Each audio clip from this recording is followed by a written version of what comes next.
1절 말씀에 보시면 에브라임 사람 엘가나라고 하는 사람이 있었습니다. 근데 이 말씀을 보시면은요, 이 성경 말씀에 아주 구체적으로 이 사람이 어떤 사람인지를 말씀해 주고 있어요. 그는 여호람의 아들이요 엘리우의 손자요 도우의 증손이요 숲의 현손이다 그랬어요. 그러니까 이 사람이 역사적으로 분명히 있었던 인물이다 하는 것을 말씀해 주고 있습니다. 하나님의 역사는 이 세상에 분명히 이 세상 역사 가운데 하나님의 역사가 일하심이 있다고 하는 것을 말씀해 주고 계신 것을 볼 수가 있어요. 그러니까 우리가 지금 현재 살아가고 있는 이 생활 가운데 하나님께서 일하시고 역사하신다고 하는 사실을 우리가 잊지 말아야 될 줄로 믿습니다.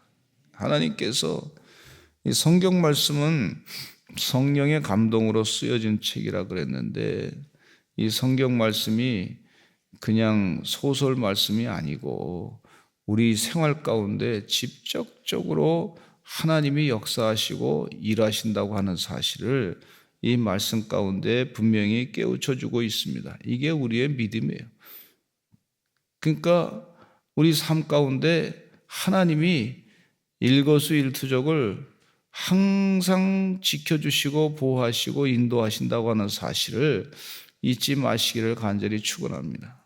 우리가 집에 들어갈 때나 나갈 때나 일할 때나 쉴 때나 또 여러 가지 일을 감당하고 기도할 때 하나님이 그 가운데 역사하십니다.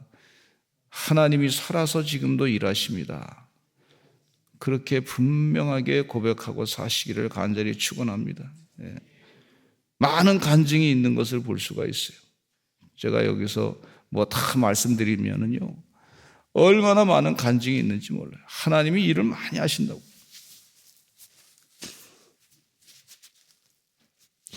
새롭게 하소서라든지 내가 매일 기쁘게라든지 그런 간증의 역사뿐만 아니라 우리 사랑하는 성도님들의 삶 가운데 하나님이 기도하면서 응답해 주신 것이 얼마나 많은지 몰라요. 너무너무 많습니다. 하나님이 이 삶 가운데 그걸 다 기록해 놓으면요, 그것이 다 하나님께서 이야 이렇게 역사하는구나, 그걸 다 풀어 놓으면요 엄청나게 많은 하나님의 역사하심이 있는 것을 볼 수가 있어요. 우리 서산제일감리교회도 하나님께서 계속해서 앞으로도 역사하시고 또 일하신다고 하는 사실을 잊지 마시길 바라고, 내 가정 가운데도 하나님이 역사하시고 일하시고 있고 하나님께서 기도할 때마다 응답하시고 일하신다고 하는 사실을 늘 잊지 마시기를 간절히 축원합니다. 하나님이 이 세상 역사 가운데 일하시고 있구나, 지금도 역사하시고 있구나. 근데 여기 본문 말씀에 2절로부터 8절 말씀에 보면은요, 기도로 이끄는 고통이라고 하는 말씀을 볼 수가 있는데, 이 엘가나라고 하는 사람 가운데 두 아내가 있었는데 한 사람의 이름은 한나고 한 사람의 이름은 분이나라 그랬습니다. 근데 이 분이나는 자식이 있었어요. 한나에게는 자식이 없었습니다.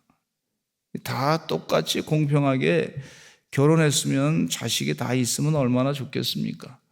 근데 보니까 불공평한 거예요. 근데 불공평한 가운데 이 분이나라고 하는 사람이 그냥 그 사람을 그냥 한나를 위로해 주면 좋지 않습니까?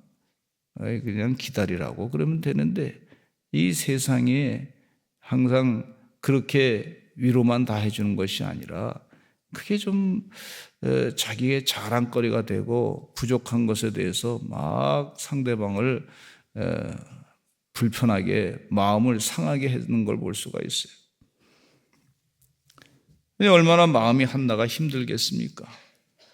근데 남편 엘가나가 한나를 위로하기 위해서 매년마다 제사를 실로에 가서 드릴 때, 예배하며 제사를 드릴 때 한나에게 이 제사를 드리는 동안에 재물을 더 많이, 분깃을 더 배나 더 주었던 걸 볼 수가 있어요, 한나에게.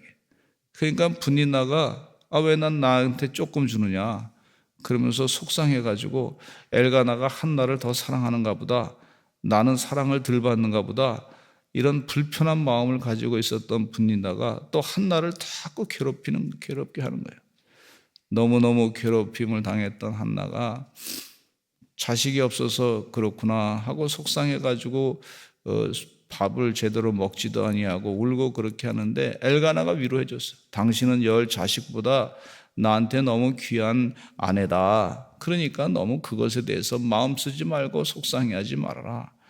그렇게 한다고 한들 이 한나의 마음이 다 편안해지겠습니까? 앞으로 자기가 살아갈 인생을 생각해 보면 자식이 없이 부인이 나한테 늘 무시당하고 업신여김 당하면 속상한 거예요. 그러니까 이게 마음이 풀어지지 않는 거예요. 얼마나 힘들겠습니까? 저는 우리 교회 성도들 가운데도 인생 살면서 다 똑같지 않습니다. 경제적인 상황도 다 틀립니다. 인간관계도 다 다릅니다. 직업의 형태도 다 다릅니다. 그런데 그 가운데 다 이렇게 보면은 편차가 다 있어요. 편차가 다 있어요. 하나님 왜 다 똑같이, 왜 그렇게 똑같이 먹는 것도 똑같이, 우리 인생 사는 것도 똑같이 그렇게 우리 생각대로 그렇게 하지 않으셨어요. 다 달라. 어떤 사람은 좀 오래 살기도 하고, 어떤 사람은 좀 덜 살기도 하고, 어떤 가정은 좀 경제적으로 어려움이 있기도 하고, 어떤 가정은 그 자녀들이 또 잘 되기도 하고, 세상적으로 좀 덜 되기도 하고, 이런 편차가 다 있어요. 어떤 분은 여자분이고, 어떤 분은 남자분이고, 어떤 가정에는 가정이 좀 불편하기도 하고, 좀 괜찮기도 하고, 그런 여러 가지 다양한 상황들이 있는 것을 볼 수가 있어요. 그런데 그런 상황을 이 하나님께서 분명히 이런 상황 가운데 하나님께서 일하시는구나 하는 것을 우리가 또한 깨달아야 될 줄로 믿습니다. 우리 힘으로 이 세상이 운영되는 것이 아니고, 우리의 좁은 소견으로 되는 것이 아니고, 하나님의 거룩하시고 온전하신 뜻 가운데 하나님의 일하심을 우리가 그 가운데 배워야 될 줄로 믿습니다. 오히려 그 가운데 이런 여러 가지 편차가 있고 특별히 어려움이 있을 때 하나님을 더 의지하는 그런 존재로 우리가 기도해야 될 줄로 믿습니다. 제러드 시처라고 하는 목사님은요, 이렇게 얘기했어요. 고통은 우리를 하나님께 기도하게 하시는 축복이다, 이렇게 얘기했어요. 그리고 기도가 응답이 안 된 것에 대해서는 또 뭐라고 얘기했냐면, 끝까지 포기하지 말고 그럼에도 불구하고 기도가 응답되든 응답되지 않든 하나님께 영광을 돌리기 위해서 기도하라, 이렇게 말씀해 주신 것을 볼 수가 있어요. 여러분, 우리가 기도할 때 응답되는 거 있어요. 또 안 되는 것도 있어요. 아직도 안 되는 것이 있어요. 그럼에도 불구하고 기도의 목표는 하나님께 영광을 돌리기 위해서 하라 그랬어요. 예수님께서 십자가에 못 박혀 달리실 때 겟세마네 동산에서 너무너무 힘들어서 하나님, 할 수만 있으면 이 잔을 내게서 거두어 주옵소서, 그렇게 기도했어요. 그러나 내 뜻대로 마시옵고 아버지의 원대로 하옵소서. 이 얘기는 무슨 얘기냐면 하나님께 영광을 돌려드리기를 원합니다 하는 그런 내용이에요. 주님 은혜 가운데 어떠한 상황에 처하든지 하나님께 영광을 돌리시는 주의 종들이 되시기를 간절히 축원합니다. 농사가 금년에 잘 됐어. 그래서 기도하면서 하나님께 영광 돌렸어. 그 다음에는 또 잘 안 됐어.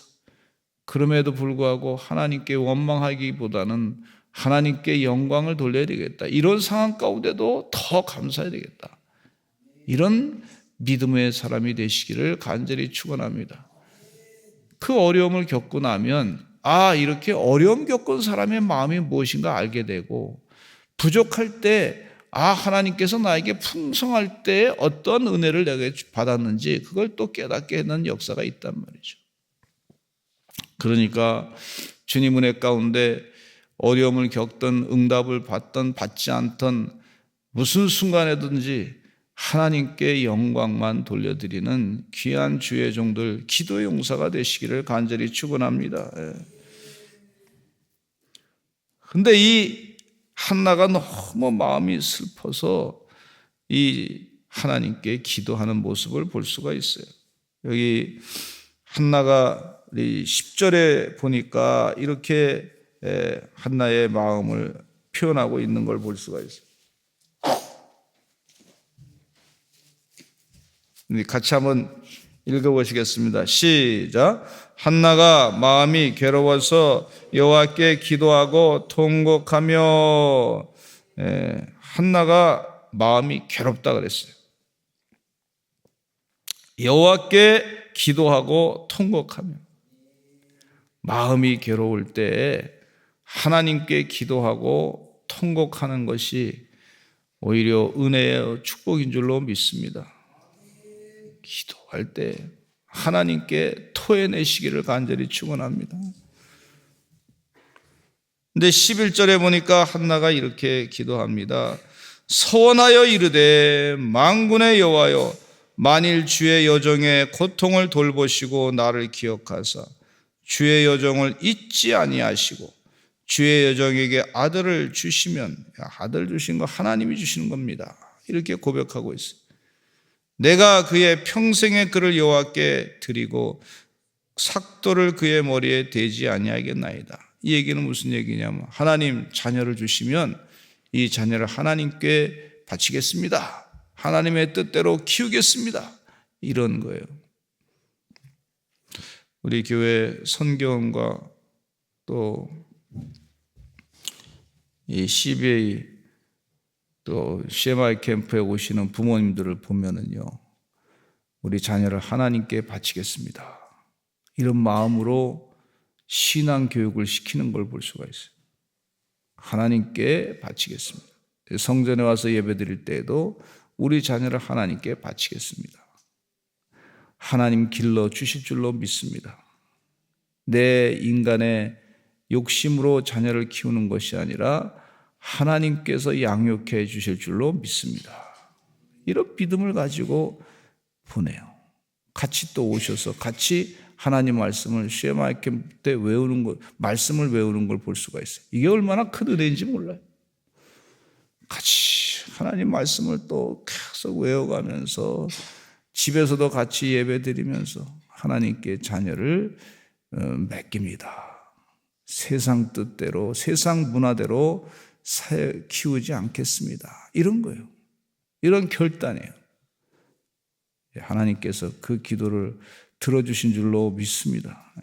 세미한 음성도 하나님께서 다 들으셨다가 응답해 주실 줄로 믿습니다. 여러분, 우리가 우리 자녀를 어떻게 다 우리가 평생 쫓아다니면서 다 도와줄 수 있겠습니까? 하나님이 도와주셔야지. 하나님이 지켜주셔야지. 하나님이 형통케 하셔야지. 우리 힘으로 할 수 없는 것이 너무나 많아요. 그 마음 가운데 성령이 충만하게 역사하는 것도 우리 힘으로 어떻게 하겠습니까? 깨우쳐 주는 것도 이게 진리고 비진리고 악한 길이고 선한 길이고 우리가 어떻게 다 그걸 깨우쳐 주겠어요? 하나님이 도와주셔야 돼요. 하나님이 기름 부어주셔야 돼요. 또 그 상황마다 시대마다 이 세상의 역사가 막 이렇게 빨리빨리 움직이는데 그걸 어떻게 우리가 힘으로 다 그걸 감당해낼 수 있겠습니까? 우리 자녀가 막다뜨린 상황을 자녀가 그걸 감당해야지. 그러니까 하나님 길러주세요. 하나님 역사해 주세요. 하나님의 뜻대로 하겠습니다. 이렇게 기도하는 것을 볼 수가 있어요. 그러나 이 한나의 마음 가운데는 하나님이 길러주시고 하나님께서 책임져 주실 줄로 믿습니다. 이게 완전히 하나님께 바치겠습니다. 이런 헌신된 자세를 가지고 하나님께 서원하며 기도하고 통곡하며 기도하는 것을 볼 수가 있어요. 한나가 나중에 이 나라를 다스리게 되는 지도자가 되었을 사무엘 선지자가 나라를 다스리게 되는 지도자가 되었을 때 이스라엘 역사상 가장 최고의 번영의 시기를 누렸던 때가 바로 사무엘 선지자의 시대였던 걸 볼 수가 있어요. 외적의 침입도 없고 안에서 막 그냥 죄악을 가지고 하나님의 심판받는 것도 없었고 그 시대가 하나님께 기도했던 사무엘 선지자의 그 지도력 때문에 영적 지도력으로 인해서 놀랍게 주의 축복을 이스라엘 백성들이 받았던 것을 볼 수가 있어요. 여러분, 이런 비전을 가지고 우리 자녀들을 위해서 기도하시는 하나님의 종들이 다 되시기를 간절히 축원합니다. 근데 이 한나의 기도하는 모습이 너무 열심히 기도하니까 엘리 제사장이 보니까 말이죠, 마치 술 취한 모습과 같았더라. 완전히 집중해서 하나님께 매달려 기도했는 그 모습. 말은 하지 아니하고 속으로 흔전하게 입술을 떨면서 그렇게 기도하니까 마치 술 취한 여인처럼 보여서 엘리 제사장이 술 먹고 들어와서 여기서 이랬으면 안 됩니다, 이렇게 얘기했다는 거 아닙니까? 그러니까 한나가 그 얘기 듣고 이 엘리 제사장이 잘못 판단한 것에 대해서 기분 나빠하지 아니하고 속상해하지 아니하고 왜 나를 그렇게 오해하느냐, 내가 이렇게 억울해서 하나님께 통곡하고 기도하는데 왜 나를 이렇게 제대로 판단하지 못하느냐, 그렇게 하지 아니하고 한나가 엘리 제사장을 존경하면서 대답합니다. 15절에 보니까 한나가 대답하여 이르되 내 주여, 이렇게 내 주여 이렇게 표현하고 있어요. 나의 주인이시여. 엘리 제사장에 대해서 아주 극존경하는 그런 표현을 쓰고 있는 것을 볼 수가 있어요. 그렇지 않습니다. 나는 마음이 슬픈 여자라 포도주나 독주를 마신 것이 아니요 여호와 앞에 내 심정을 통한 것뿐이오니, 여호와 앞에 내 심정을 통한 것뿐입니다. 당신의 여정을 악한 여자로 여기지 마옵소서. 내가 지금까지 말한 것은 나의 원통함과 격분됨이 많기 때문이다. 이렇게 자기에 있는 그대로를 다 얘기해 주는 걸 볼 수가 있어요. 한나가 엘리 제사장의 잘못된 판단에 대해서 기분 나빠하고 막 속상해하고 더 속상해하고 그러지 않았어요. 있는 그대로 상대방을 잘 이해를 시키는 말로 설명을 해 주신 것을 볼 수가 있어요. 할렐루야. 이렇게 성숙된 그 한나의 기도와 간절한 기도와 성숙된 인격적인 모습을 여기서 볼 수가 있습니다. 그러니까 엘리가 뭐라 그러냐면 대답하여 이르되, 엘리 제사장이 사실은 영적으로 좀 둔감했던 분이라고 볼 수가 있어요. 그 한나가 기도하는 모습을 보면서 제대로 판단하지 못했습니다. 근데 엘리 제사장이 이렇게 대답합니다. 대답하여 이르되 평안히 가라. 이스라엘의 하나님 하나님이 내가 기도하여 구한 것을 허락하시기를 원하노라. 그렇게 얘기했어요. 그랬더니 18절에 한나의 반응이 참 중요해요. 좀 엘리 제사장이 영적으로 좀 분별이 약한 것은 사실이라고 볼 수가 있는데, 그런데 엘리 제사장이 이 한나에게 축복하며 기도가 응답될 줄로 믿는다 이렇게 했단 말이에요. 그랬더니 이 한나가 그것을 응답으로 바꿔서 아주 마음이 확 기뻐했던 걸 볼 수가 있어요. 18절에 같이 읽어보겠습니다. 시작. 이르되 당신의 여정이 당신께 은혜 있기를 원하나이다 하고 가서 먹고 얼굴에 다시는 근심빛이 없더라. 하나님이 주신 응답이다 믿고서 다시는 근심빛이 없게 되었던 걸 볼 수가 있어요. 이 믿음이 확, 엘리 제사장이 영적으로 좀 둔감한 사람인 것 같은데 평안히 가라. 내 기도가 응답될 것이다. 그 말을 듣고서 마음에 그것을 하나님이 주신 응답으로 분명히 믿고서 얼굴빛이 확 바뀌어진 걸 볼 수가 있어요. 할렐루야. 말씀을 듣고 믿음으로 그것을 받아들이고 하나님의 뜻이 이루어질 줄로 믿고 그 마음을 바꿨던 걸 볼 수가 있어요. 주님 은혜 가운데 하나님 말씀, 성경 말씀을 읽을 때마다 하나님이 주시는 말씀으로 새 힘을 얻으시는 주의 종들이 되시기를 간절히 축원합니다. 모든 기도가 다 응답될 줄로 믿습니다. 내 뜻대로가 아니라 하나님의 뜻대로 이루어질 줄로 믿습니다. 다 같이 주여 많이 하시고 통성으로 기도하겠습니다. 주여 많이 하시고 간절하게 기도하시기를 바랍니다. 주여